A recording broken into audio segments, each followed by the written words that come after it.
Every 53 seconds, another Ford F-150 pickup rolls off the assembly line outside Detroit, or did before the pandemic stopped everything. But now, making this, a ventilator about the size of a printer, is proving to be much harder. It's that equipment, the general purpose, small scale equipment that they're turning to now quickly find a way to design the pistons, the tubes, the 700 parts that you need to build a ventilator. Ford and GM are retooling parts of plants to mass produce these medical devices in the fight against coronavirus. The goal? 50,000 machines in the next 100 days.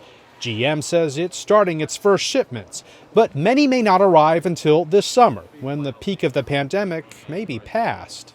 It's something big industry is not used to doing, changing on a dime in about a month's time. The auto industry has gotten their product cycle for a brand new model down to about 4 years. The ramping down of an old model and the ramping up of a new model is planned very carefully. New equipment is installed and tested and run for a while off to the side until it's ready to switch over. Workers are being trained for that. Going from vehicles to ventilators takes different parts, different supply chains. Yet automakers do know how to make stuff, and on a mass scale.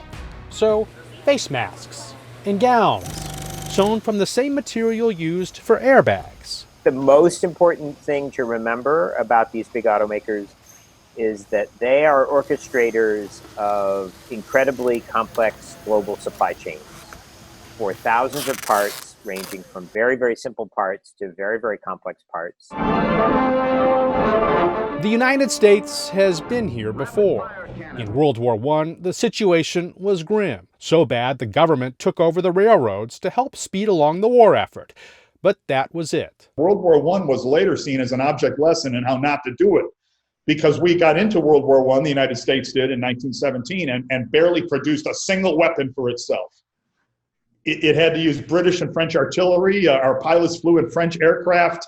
By the time stuff was rolling off American assembly lines, that war was almost over. Being so unprepared wasn't going to happen again. In the summer of 1940, with Europe already at war, President Roosevelt, famously called Big Bill Knudsen, the CEO of General Motors, into his office, into the Oval Office, and said, "Bill, how long is it going to take us to retool for full-time war production?" And Knudsen went back to his hotel, did some calculations. He came back to Roosevelt and said, "Mr. President, it's going to take 18 months. And 18 months later, Pearl Harbor was bombed. One machine gun, a deadly weapon. Refrigerator maker Frigidaire, then a GM subsidiary, made machine guns. Chrysler, tanks. Ford, bombers. But the U.S. is a different country now. Its economy built around services, less on heavy industry. Much of that manufacturing done overseas. Still, it's heartening to see that there is manufacturing capacity to sort of rally around and make something like this happen. At times, President Trump frustrated with the pace of automakers and their move to ventilators, calling out the CEO of GM, Mary Barra. A service economy trying to make things again, and fast, going from big trucks to tricky ventilators packed with tiny parts.